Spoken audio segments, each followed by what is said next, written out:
friends, Heidi here from Rain Country. God is good all the time. And I'm here for another Monday This and That video where I talk about all kinds of different topics, leading you back to some old videos or just giving you updates of things going on around here. So let's get to the topics of today, starting off with that yellow mustard. I think it was about a few weeks ago where in one of my Monday This and That videos, I was talking about vacuum sealing up some fresh yellow mustard that I got from Azure Standard. And it was shipped to me in a big 1-gallon plastic container. So I took it out and put it into jars and vacuum sealed it. And right now I feel pretty confident either way that it will have a great shelf life. I went ahead and just put one smaller jar in the cabinet and then put the rest in the fridge just to be sure, even though it's all vacuum sealed, even though it's all ingredients that will last pretty much forever without needing refrigeration. I just want to take that extra step while I see how well the one in storage lasts as is. But a couple people mentioned dehydrating, which I was kind of surprised I didn't think to try that right away, but my goal was to just get it taken care of right away, and that was a lot faster. But I thought, I should try that. It seems like it should dehydrate up and rehydrate up quite well. So doing it the way that I normally would, if I've never tried something before, I started with just a small amount, which I spread out on one of my silicone trays and allowed to dry. This time, since it was just one tray, I dehydrated it next to the fireplace, knowing it wouldn't spoil in that time. And next day it was totally dry. And then I powdered it up, added some water. It rehydrated quite well, but I hated it. The flavor was terrible. It seemed to increase the saltiness of it by almost 3 times, and then the flavor just wasn't good. It took on a rather bitter flavor, and I ended up having to just get rid of it. I couldn't stand the flavor of it at all. So I personally won't be doing any more of that. However, if you're curious about trying it, I would still give it a try. Maybe you'll have better results. Maybe you wouldn't mind the flavor as much. But anytime you're wanting to dehydrate something and are curious about it, as I always say, do like I do. Just start with a small amount. That's how you're going to learn whether or not you're going to like it at all. I mean, honestly, I was tempted on just dehydrating a whole bunch of it up because I was so certain it was going to turn out great. I'm glad I didn't. I'm glad I didn't waste all that mustard just to find out I hated it. So at any rate, I just wanted to give you guys an update on that I did try it. And I personally do not recommend it, but I also wouldn't say don't at least try to see what kind of results you have with a small amount, so none goes to waste if you end up hating it as much as I did.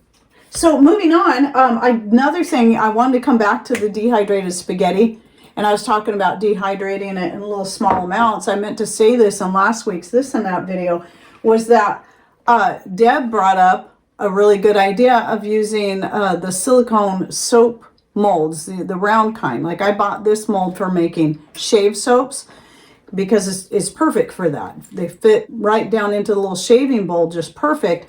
But that would also be a really good idea because that would then hold your spaghetti noodles in place and whatever else. So if you miss that, I'll explain it real quick that I was talking about when I dehydrated the spaghetti. I didn't think about the fact that when I went to put it in a jar, unless I wanted to break it up into teeny tiny pieces, because this isn't that much spaghetti, it was going to take up a lot of room, and so it would be pointless to do it this way. I, again, wouldn't store it this way long term. The only reason I would do this is if I needed instant meals anyway to take on the road or to go camping or just to keep in our go bags. But I wouldn't want it taking up this kind of space, whether it be in a Mylar bag or in a jar. This can be too pokey like this anyway. But if you dehydrate it in little things like this, it's going to reduce the chance of it having pokiness because all the ends should be all tucked in on the inside. Plus, you'll have it in little discs that you can either stack in your jars and then vacuum seal, or take those little discs and put them in some heavy duty. You want to get the thicker, at least the 5 mil Mylar bags for keeping in your go bags and whatnot. But yeah, I thought this was a great idea. So next time I make spaghetti, I'm probably going to give that a try, if I remember. And then I wanted to bring up a couple. I got another mullein usnea extract going.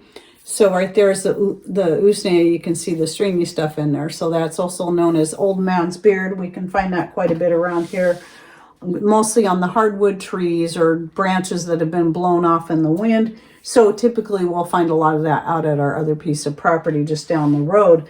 And so this has been a really good one for Patrick and his lungs. He's more recently had, a flare up with some lung issues. And so, I've been making him some various teas with mullein, and then he's been taking this extract. And then another one that we rarely take, but I made about 4 years ago, or I made it in 2021, is the cinchona bark extract or tincture, because I did make this with a strong alcohol. I don't remember which one I used, because when you're doing barks and hard mushrooms and those kind of things, it's best if you use a stronger, like a spirit, like vodka is going to be your cheapest, or any other spirit you have on hand. It can be whiskey, it can be rum, it can be tequila even, but people usually go towards vodka because it is the cheapest spirit you can purchase.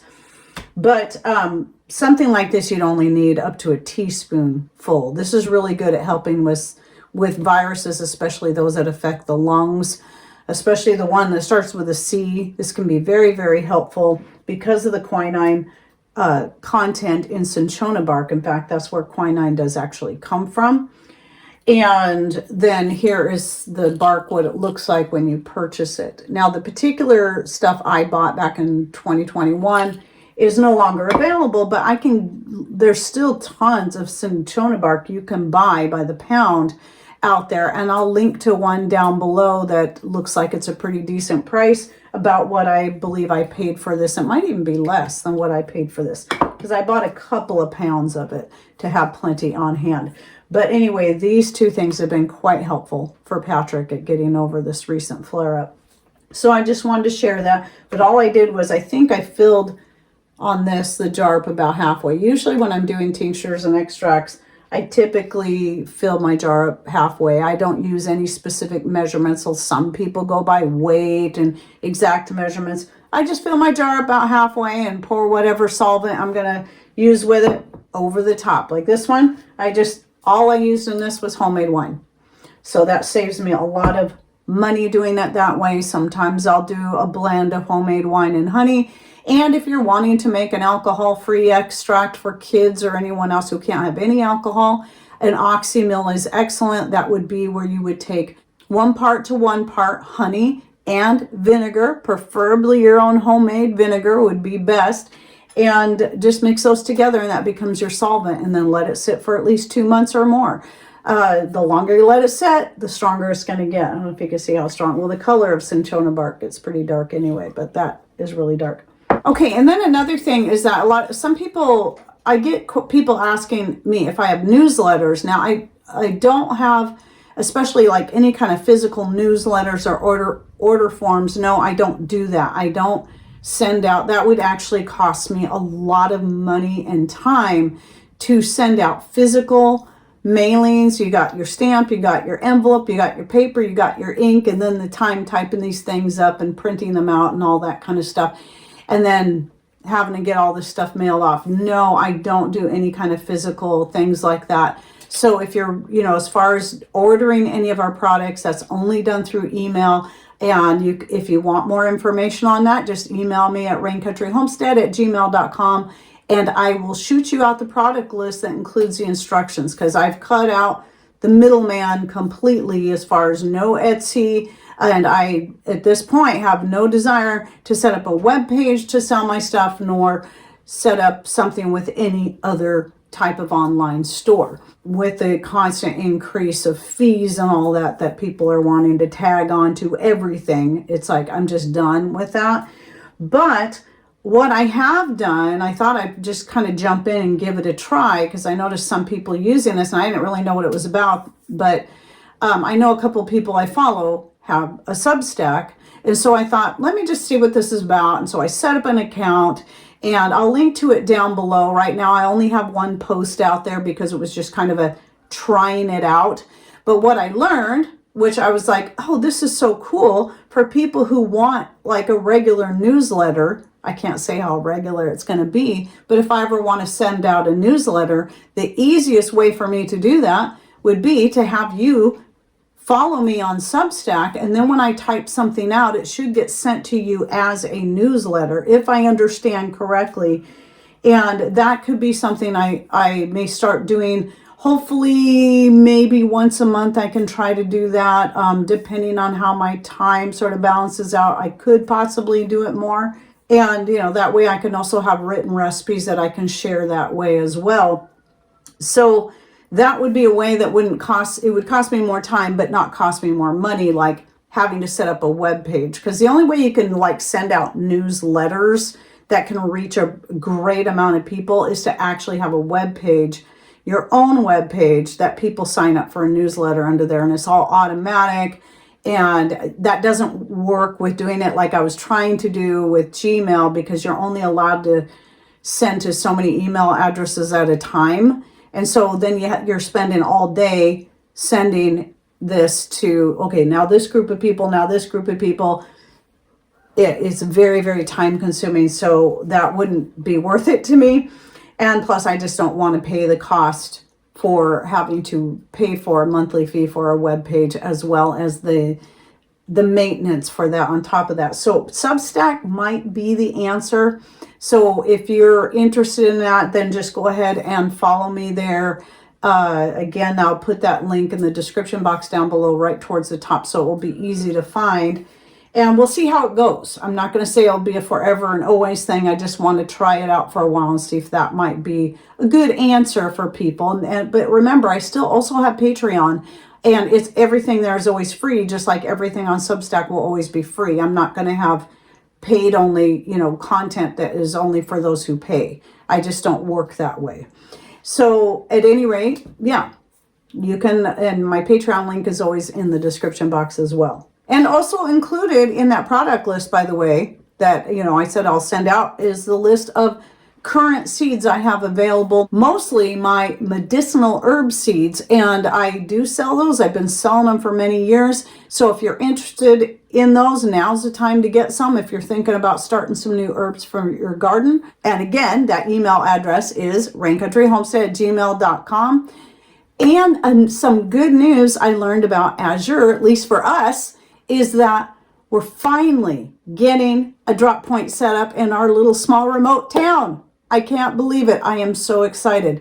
This is going to save us so much money in shipping, being able to do it this way. Then another announcement I want to make sure, especially if you guys aren't watching me on my live channel, Rain Country Live, always linked in the description box down below if you like live shows. But if you missed it, I did make an announcement over there on the previous Sunday. I had a video published on Rumble that will only be found on Rumble because it is not allowed here on YouTube, no matter what channel I put it on. So it's called Rumble Ramblings, Random Rumble Ramblings Part 2. So you might want to go check that out. So just go to the Rumble channel link that's in the description box down below, and you should be able to find that, since it's still pretty new, right on the front page. Oh, and one more thing I wanted to share, I almost forgot, was my video that I put out this last week of 5 more unexpected things to store. I was talking about super glue and that kind of stuff in there, and somebody mentioned, I'd never heard this before, but several people mentioned in comments about freezing your open tube of super glue, and that will keep it from drying out. So thank you for sharing that, and I thought I'd put it in a video so more people would know that. We'll have to give that a try the next time we do that.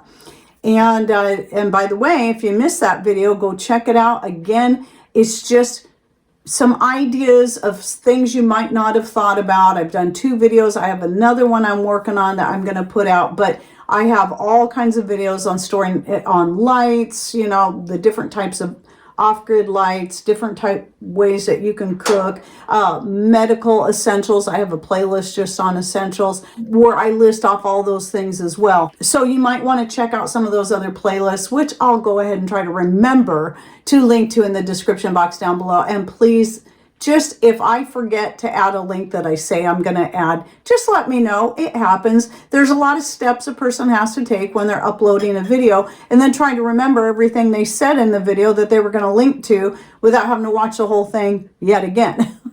So just remind me, and I'll put it in there because it does happen from time to time.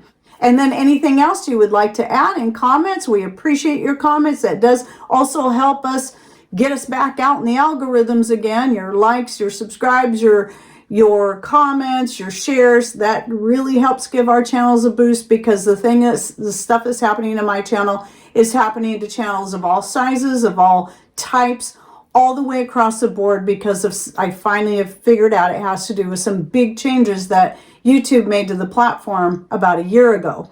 So it's comforting to know it's not just my channel, but it's frustrating at the same time. So anyway, I'll probably be talking more about that in a live show you may have actually already seen on my other channel. So make sure you're subscribed over there. Even if you don't like live shows, at least be subscribed in case something happens to this channel. You'll know there's just there's my backup for my lives and my shorts. And I'll start putting regular content over there, just like on Rumble.